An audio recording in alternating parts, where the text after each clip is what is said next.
Hey, my creative friends.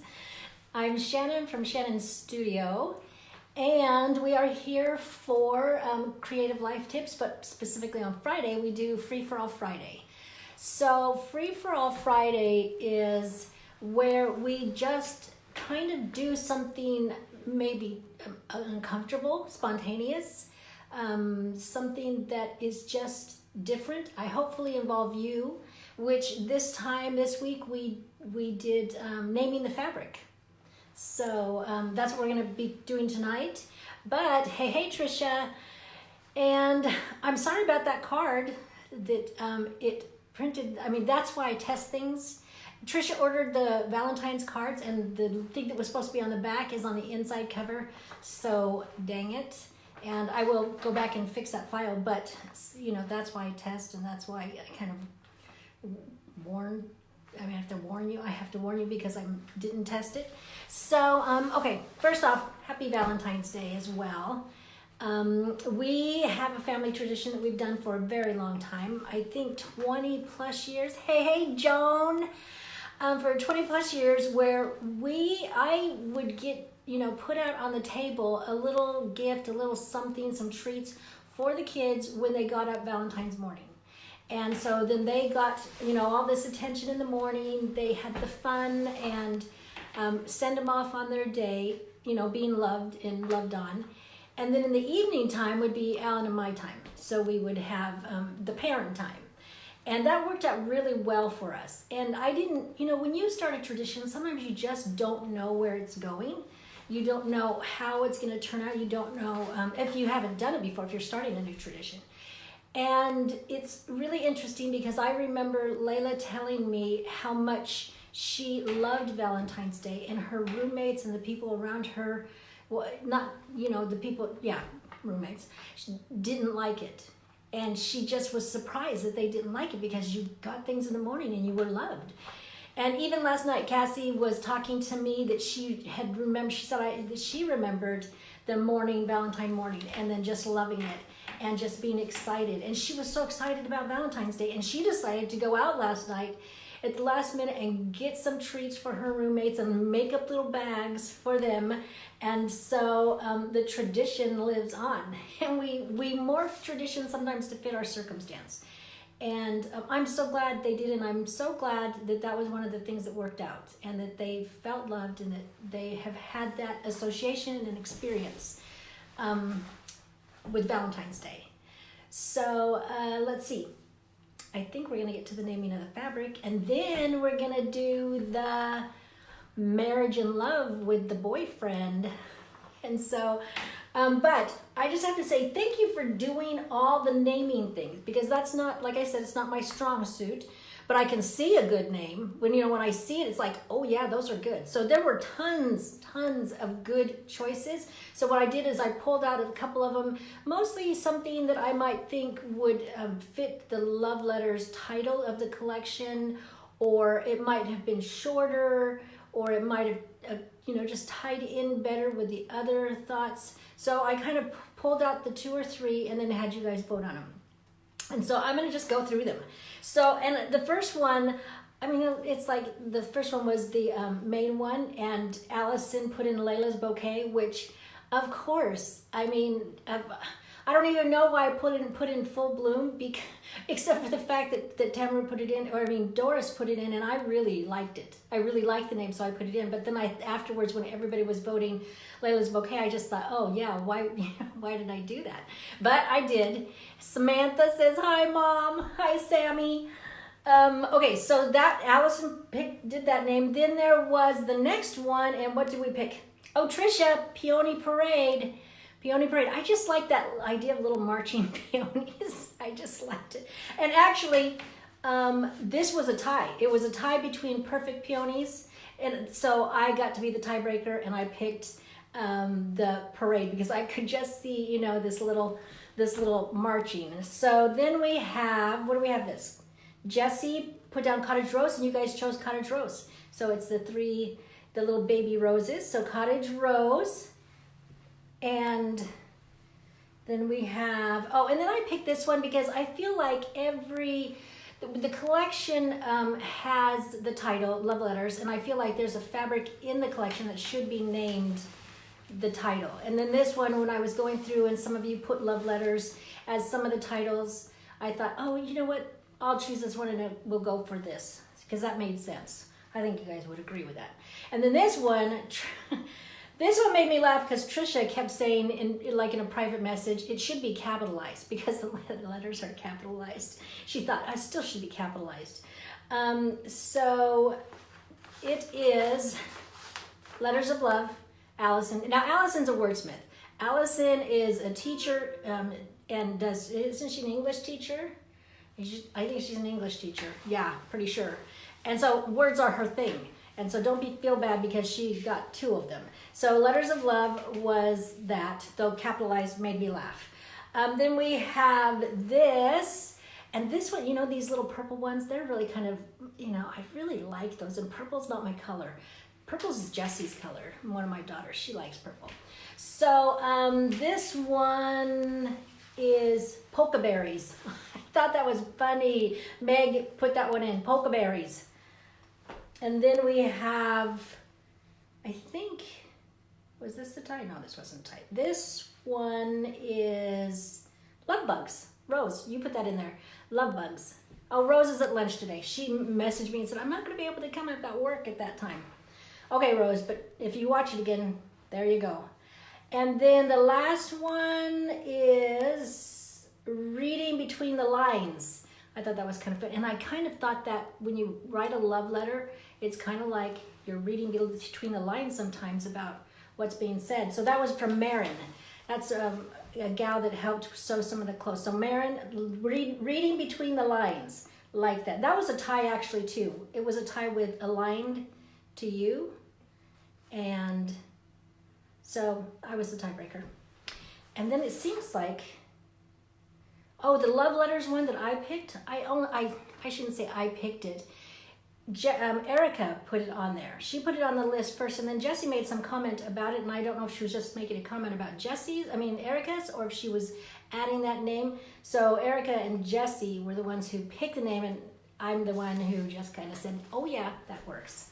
So that was the fun thing. That was fun for me. You know what? And it really saved me a big headache. And do you want to move these? And saved me a headache to be able to do that by myself.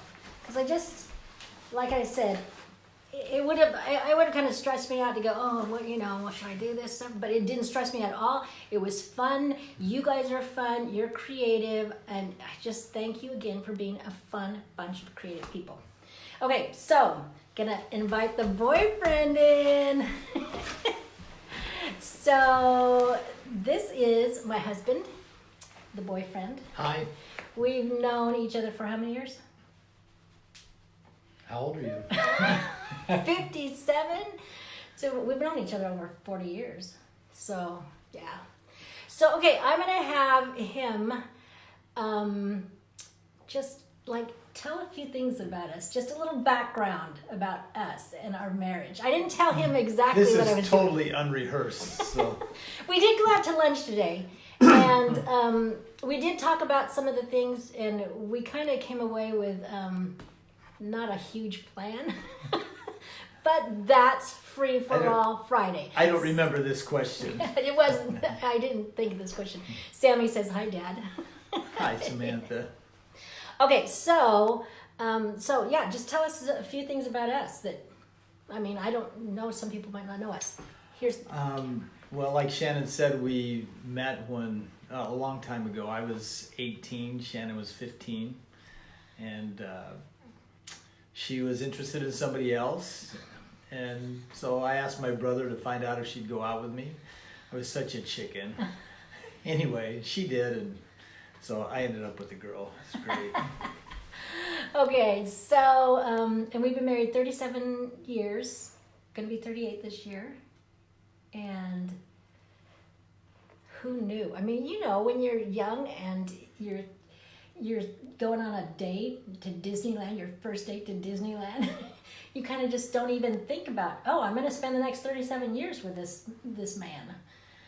So interesting. Okay, So questions, we're just going to talk about love and marriage, and we're going to ask Sammy's question. And if you have a question, type it in. I think it's working pretty well to be able to see it pop up there.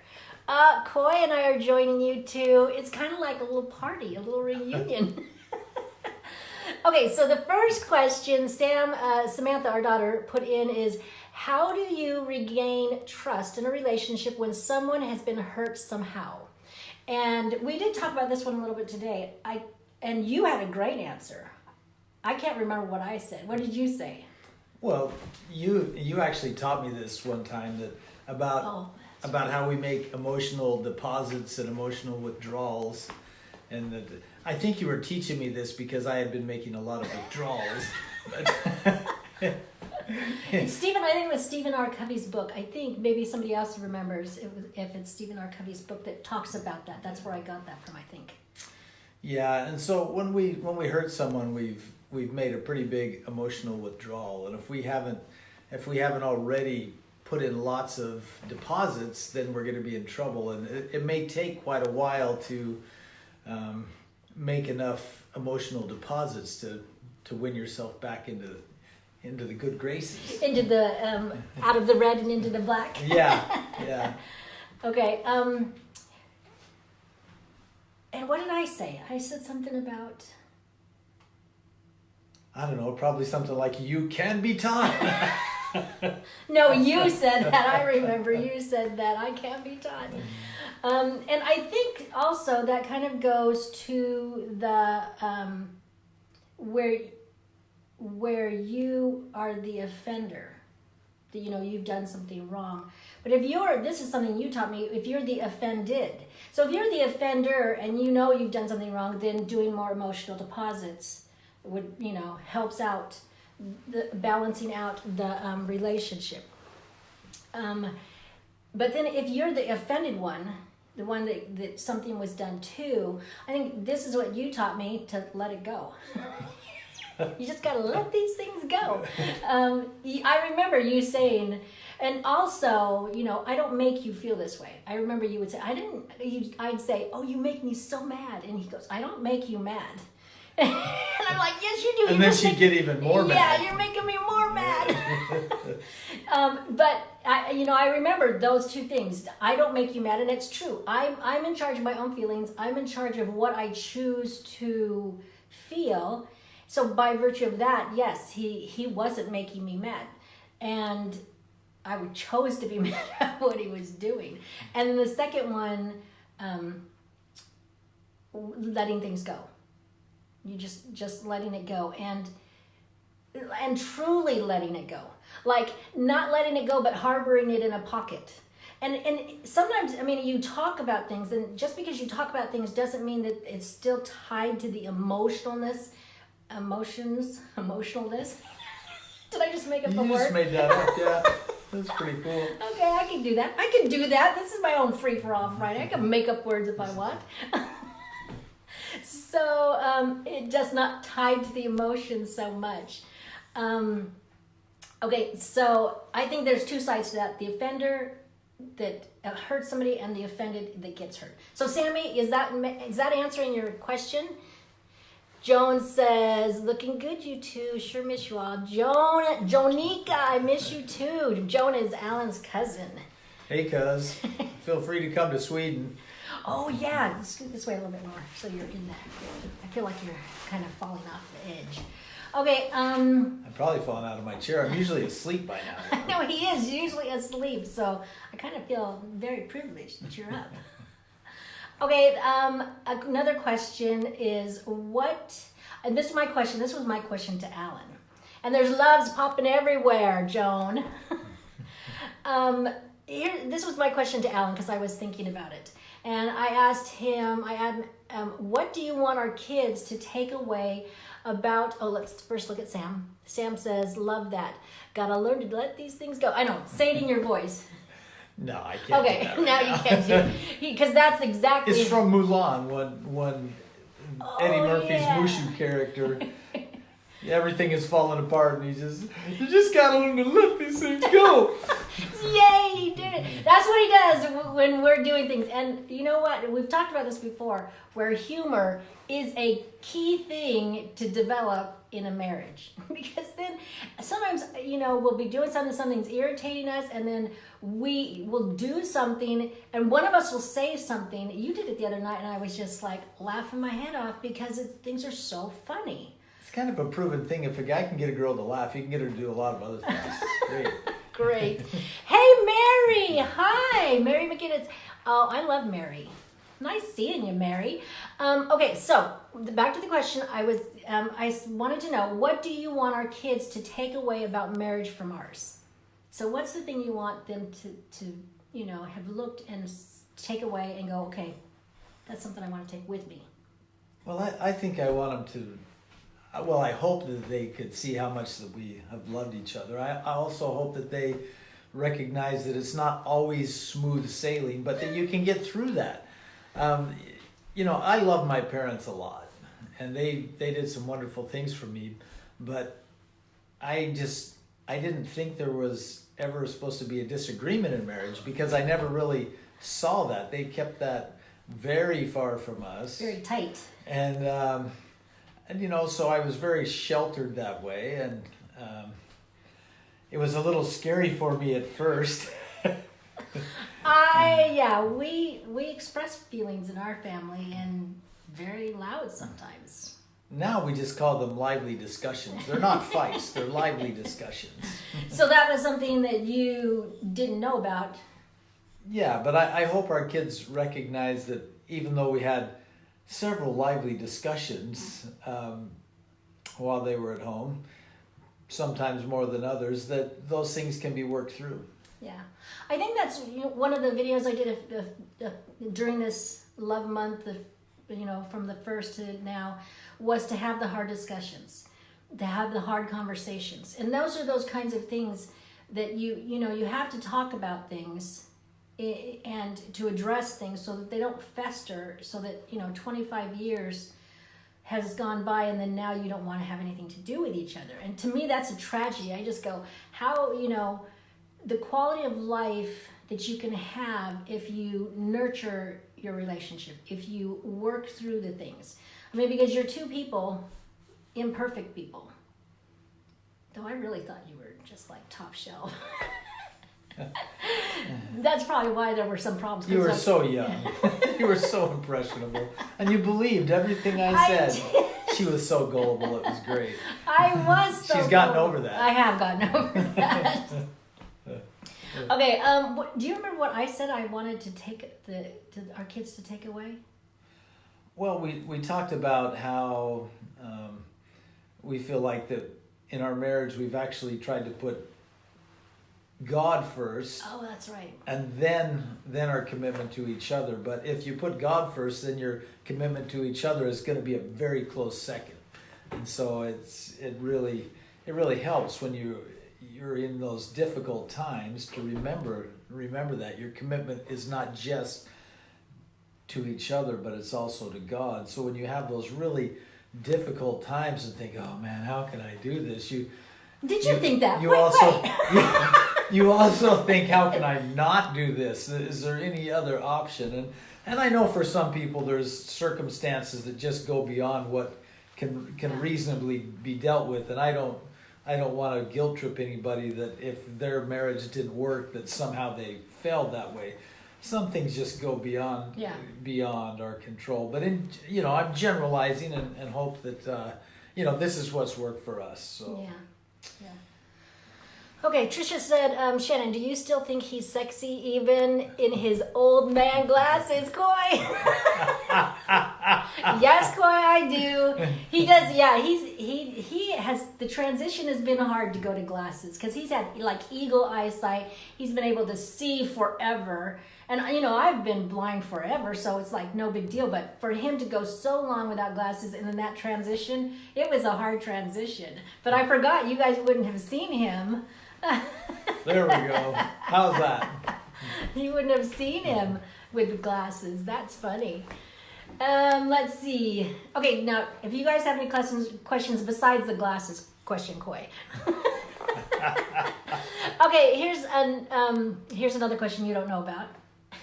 Okay. Okay, what's something we did in the beginning, like in the beginning of our marriage, that's turned out well in the end? Not that it's the end of our relationship, but the end, like 37 years in. You know, one thing that I didn't really understand necessarily in the beginning was how you said that you were never going to put the kids in front of me, that you always tried to put me ahead of the kids. Sometimes I think I maybe have failed you in that regard.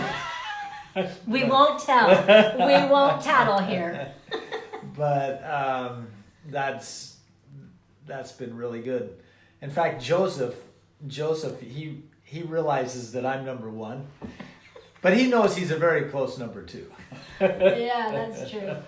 You know, I just remember seeing, I don't know why I was so aware of relationships when I was young. I mean, I just kind of, I would just watch. And I remember watching relationships where the woman would literally push the husband aside emotionally, physically, just push and just make him a non-entity in the marriage. And I just thought, oh man. And then to see the look on the husband's face and to see those unspoken things going on, and I was just like, it's great to be number one, I'm telling you. You are number one. And you are, yeah, you do put me number one now. Okay, do you have any questions? Any thoughts? No. Because I don't have any more questions. Ask away. I didn't write any more down. You know, one thing that we've learned is it's not, being right is not everything. Oh. And I think we learned that from David Jones. Yes, we did. President Jones. Was that his name, or was it Stephen Jones? No, I think it was David Jones. Yeah, I mean, there was an issue that was going on that wasn't really marital related, but he taught us that in this particular conflict we were having with somebody else, that yeah, you're right, but being right is not necessarily everything. Yeah.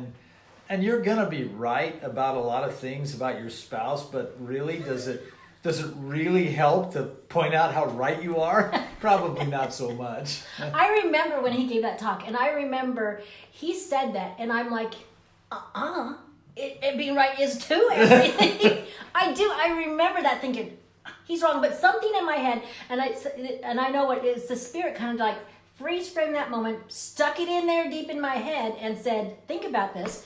And so I did. I thought about it, and it played out that, yeah, being right wasn't everything. Now, he understood it too, understood that I needed to like learn that. And so, I think that that's what happens in marriages, where we know something, one of us might know something, and the other one has to learn it, and the other one goes, what is your deal? You can't figure this out. It's not easy for some of us to learn certain things, and then it will turn around where you know something and the other person doesn't know something, and it's like, what's your problem? So, I mean, leaving room for us to grow and to learn the hard things, I think, it's what happens. That's what we're here for. I think the relationship refines each other, and I'm totally a better person because of Ellen. Let's see. Samantha says, I've always loved that you put Dad first. That is my favorite thing I've taken from your marriage. Oh, good. I've really loved it too. It does. It just leaves a lot of burden. It doesn't put any burden on that, you've got to fight to keep this relationship.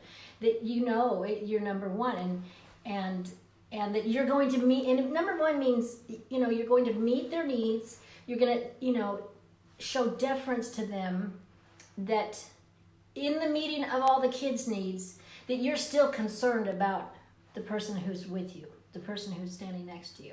And you still have that concern for them, and you watch out for them, and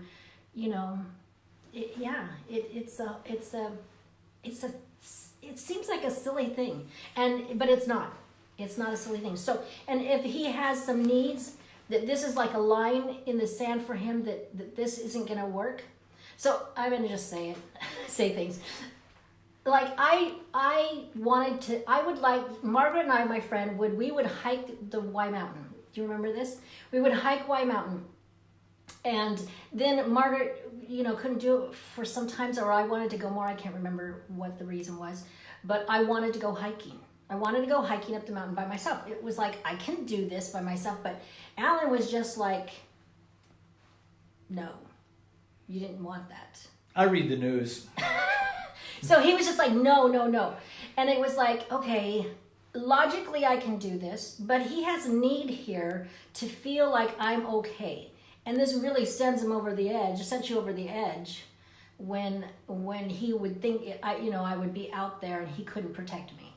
And so it was like, okay, I'm putting you first to be able to do this.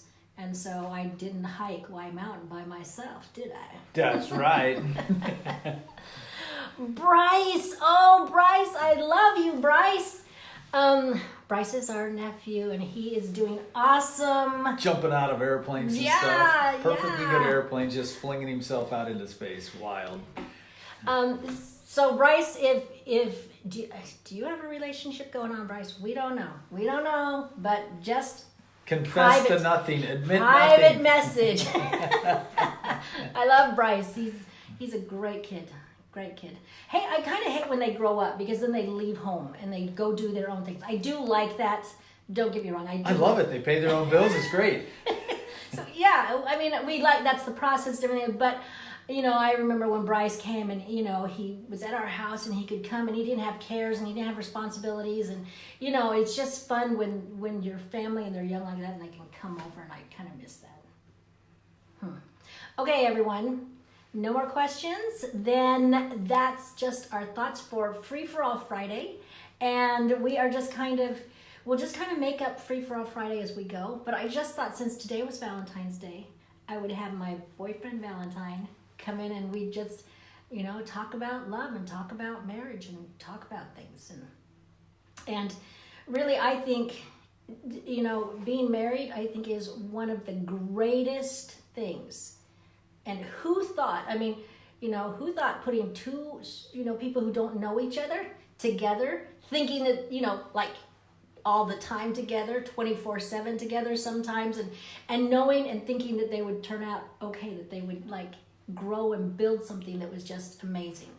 Oh, I remember one of the thoughts too that I wanted our kids to take away was that in this day and age, it's hard to see that there are marriages and that are good and healthy and that they love each other. And we sometimes don't have that example. And I wanted my kids to take away from us the idea that, yes, you can have that kind of marriage. It's work, it's sacrifice, it's a lot of things. It's not just love, but it's a lot of things. But if you put in that kind of effort, if you put in that kind of work, then you can sit across from somebody and have lunch with them and laugh and have good thoughts and have great things that you're talking about and future things. And it's just, I am so glad. And I would tell my kids and I tell you, Bryce, to just stick with it. Just stick with it. Relationships can be hard, but they can also be just so great. So I think, do you have anything else? Just I love you. You're great. I love you too. Okay, that's it then. So remember, you have a creative heartbeat. Use all that and listen for it, and use all that creativity that you have going on and the thoughts, and to enhance your relationships, to make your life better. Being creative just personally will make your life better. So I will be back. Oh, Joan says, observing you two being married helped me want to be married one day. Oh, so thank you for your example. Thanks, Joan. Yeah, when Joan was around us a lot, it's like you can't lie when you're with people that much. It's either, yeah, you're right. You can't lie. Tricia says, great to see both of you. All right. I'll be back tomorrow. Not me. I'll be asleep. Ha! Okay, bye for now.